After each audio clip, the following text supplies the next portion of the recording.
So there is one kind of self-remembrance in spirituality that's quite often talked about, like the remembrance of the I am, the dropping away of the story of me.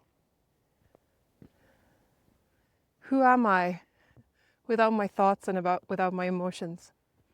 The I am, the ultimate self-remembrance. But I'd like to talk about another self-remembrance, which is on a more human level.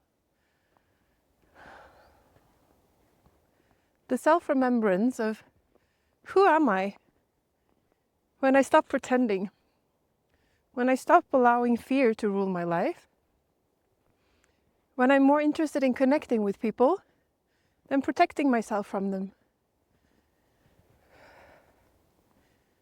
when I don't let my defense patterns control my actions,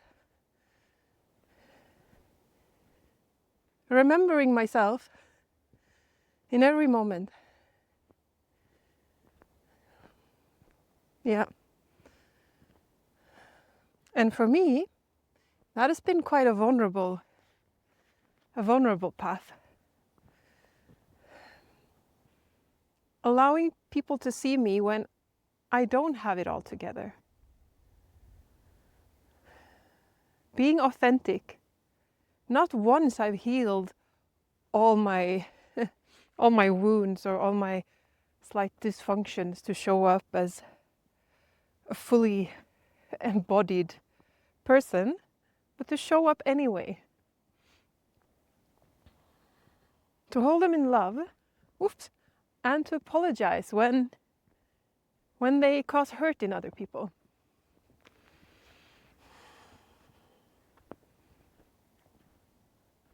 I could change my mind, but right now I think maybe that's the most courageous thing anyone can do. Fully be themselves without pretending to be anything else. And then the question is, well, how do we know who we are? And I think the honest answer is we don't know. Oh, it's a bit shaky. My hands are not stable to carry this camera or a selfie stick. I don't think we know. But I don't think we have to know, because life will show up in us the way it shows up in every moment.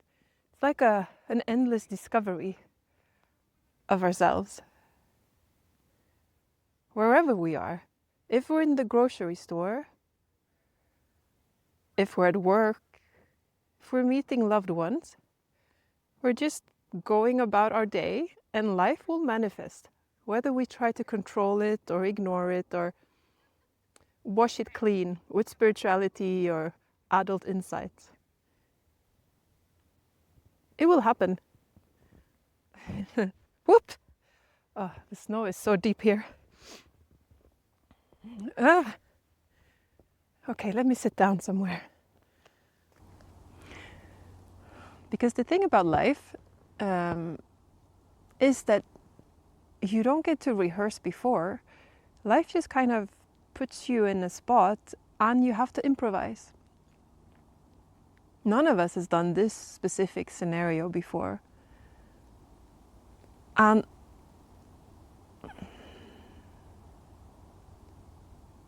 sometimes I think we're striving for perfection, or we hold ourselves to a standard of perfection. And then many of us, at least me, I don't show up with perfection. I show up with humanness. What are your thoughts on this?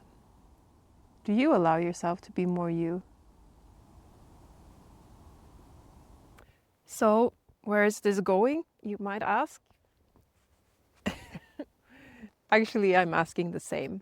I don't know. Something happens when I move, my thoughts move, and I don't know where we're going. So this is me exploring together with you. I guess that's also part of remembering ourselves. Of allowing these gems to flow through us. But as another teacher of mine said, when we listen to someone, take the jewel and leave the cow pie. And what he meant by that is we don't have to evaluate everything someone says. And the same is true for ourselves. We have gems coming through us, all of us. But in order to let them come out, we also have to allow some cow pie sometimes. And if you don't know what a cow pie is, I didn't either. It's cow poo. And it's hard to be authentic if there are some parts of you that you don't allow.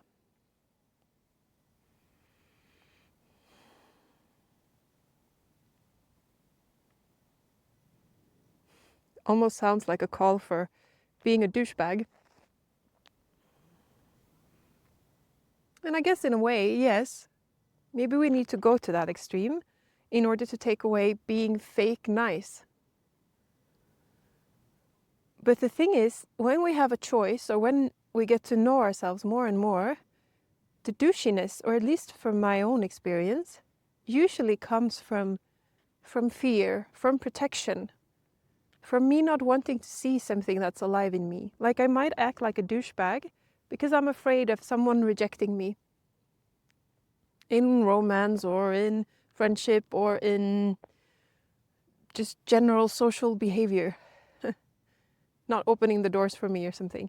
The douchiness comes from protection, of me not wanting to see that there is fear arising in me, that I am afraid of rejection.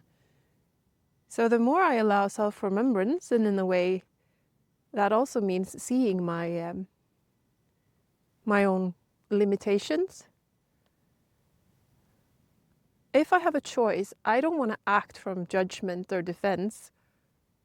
So if I see them, then I have a freedom, and for my sake, I will always choose love and truth, connection, happiness, passion, all those yummy things in life. But they might be shielded under a layer of dishonesty with myself. So maybe that's where I wanted to end it, or to arrive at.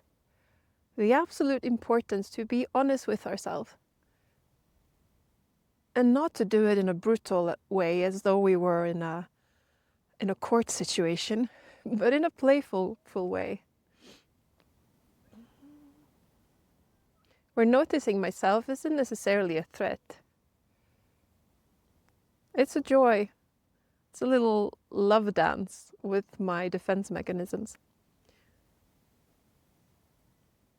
I'm standing still because there's a little hill here and I might fall, but let's do it. Whew.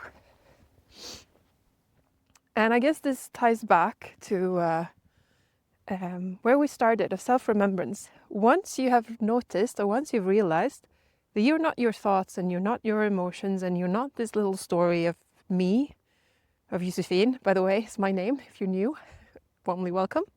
I am not the story of Josephine, and you are not the story of you. Then it doesn't become such a big deal to notice that this story of Josephine have some defense mechanisms that isn't necessarily the most charming ones. It just becomes another facet of life. Oh, look, there's a tree with snow. Oh, look, there's some self-blame. Oh, look, there's some people-pleasing coming up. Oh, isn't that cute? Isn't that interesting? I didn't even know I was hiding there. What do you look like, my friend? Let me have a look at you. Yes.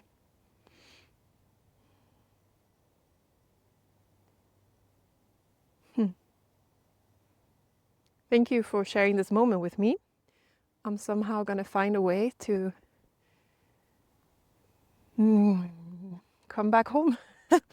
I've somehow managed to put myself in a little hill, and I've been wandering in circles here, so maybe it should be wise to find my way back to the plowed, is that what you call it? Where they've removed the snow.